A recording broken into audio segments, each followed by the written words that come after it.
Տիկին Կարապետյան, անկեղծ ասած, ինձ համար նորություն էր, ես չգիտեի, որ ճշմարտության մասին խոսելը էսկալացիայի հրահրում է։ Այո, հիմա էլ եմ ասում, դուք օրը ցերեկով գողացել եք 60,000 քաղաքացու քվ, դուք գողացել եք ԲՀԿ-ի մանդատները, դուք մեջբերումներ էիք անում, կարծեմ օրենքից, Պարոն Վարդևանյանը Սահմանադրական դատարանում բազմաթիվ փաստեր է ներկայացրել, օրենքը պահանջում էր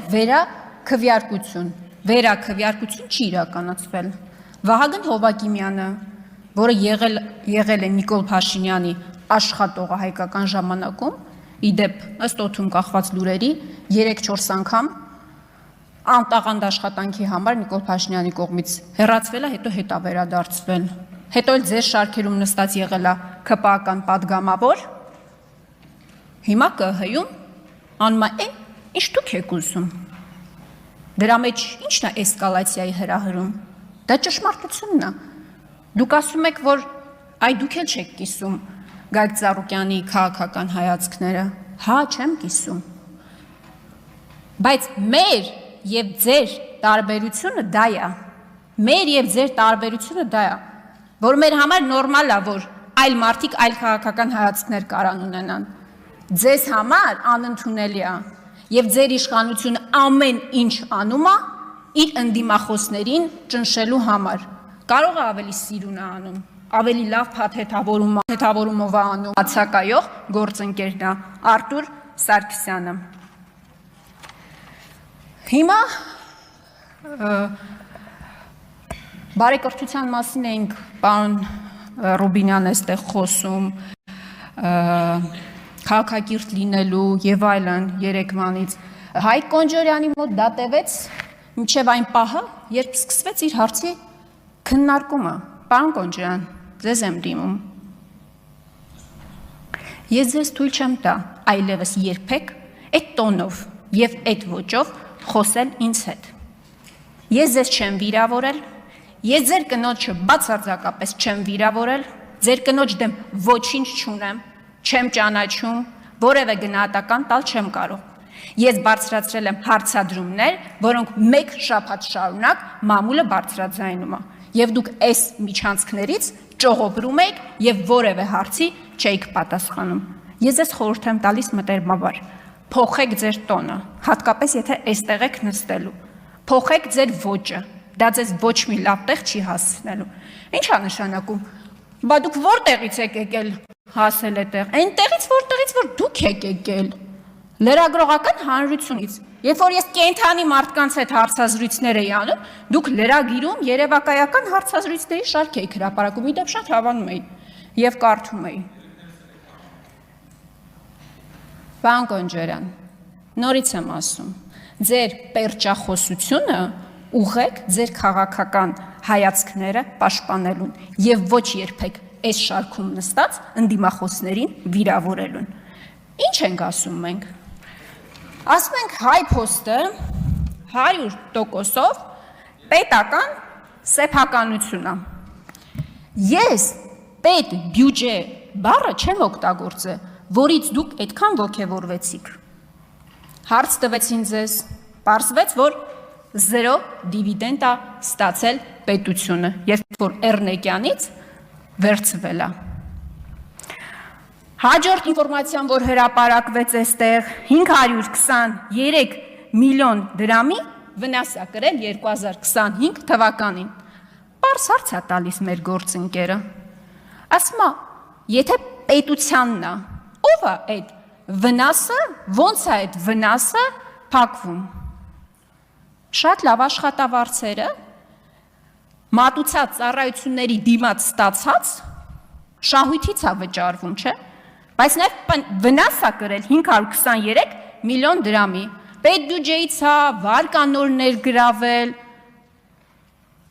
պարզ հարց են ձեզ տալիս։ 2024 թվականին 1.3 միլիարդի վնաս եղել է 1.3 միլիարդ դրամ, երբ ձեր տիկինը նշանակվել է հայ փոստի տնօրեն։ Ինչ է ասում պարոն Կոնջորյանը։ Ասում է նորմալ է, որ $10,000 աշխատավարձ է ստանում iPost-ի տնօրենը։ Ասում է, դե դուք ոչինչ որ падգամավոր եք, բայց մի հատ օգնական չունեք, ձեր եղածները այդ չի։ Պարոն Կոնջյան, այո, iPost-ը 3500 աշխատակից ունի։ 1200-ը դրանցից փոստատարներ են։ Գիտեք որքան աշխատավարձ են ստանում։ 80,000 դրամ։ iPost-ի տնօրենը, որը վնասով է աշխատացնում, որը վարկային միջոցներ է ներգրավում, ամսական $10,000 աշխատավարձ է ստանում, շարքային աշխատակիցը 45 անգամ պակաս աշխատավարձ է ստանում։ Դուք վերջին անգամ iPost երբ եք մտել, շենքային պայմանները տեսել եք, իսկ գիտեք, որ ծառայությունները կրկնակի թանկացել է, երբ որ պետության կառավարմանն է հանձնվել։ Կամ է ձեր ոճը, էլի, անունը դնում եք վերցնում ենք օլիգարխներից, չգիտեմ ումերից, տալիս ենք ժողովրդին, ժողովրդին չեք տալիս,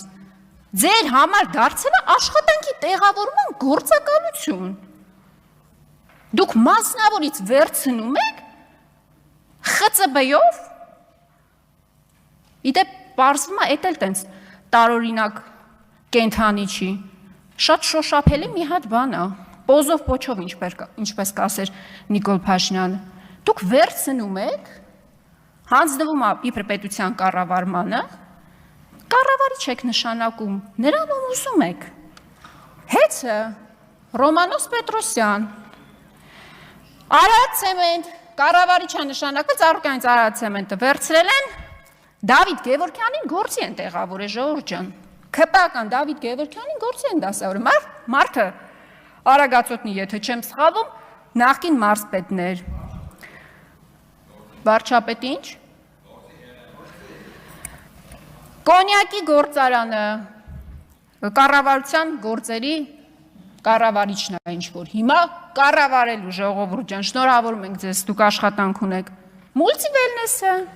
վերցրել են Ծառուկյանից, ասում են ապօրինի է, տվել են Վահագն Ալեքսանյանի մարզիչին, ժողովուրդ ջան։ Համատեղության կարգով ՔՊ 116, եթե չեմ սխալվում, Վահագն Ալեքսանյանի մարզիչ համատեղության կարգով ՔՊ-ի 116-րդ համար։ Ինչ վատ գործ է։ Մասնավորից վերցնենք, մերոնց գործի դասավորենք։ Պարոն Կոնջյան, մեր հարցադրումները բոլորը սրա մասին էր։ Ես հասկանում եմ, որ դուք նեղ սրտել եք դրանց, ես դա ձեր պահվածքը դրա մասին էր, ձեր պահվածքը առնվազն դրա մասին էր հուշում, որովհետև վերջին մեկ շաբաթվա ընթացքում ձեր եղբոր պատմությունները, ձեր տիկնոջ աշխատավարձը, այն տան թեման 2-3 ամիս առաջ ջրեցիք, բայց պետք է խոստովանեմ, որ դուք բավականին տաղանդավոր եք, ձեր շուրջ ծավալված բոլոր սկանդալները ձեր պերճախոսությամբ ջրելու, պետք է դա խոստովանեմ, ինչ խոսք։ Շնորհակալ եմ, սիրելի հայրենակիցներ, այսքանը։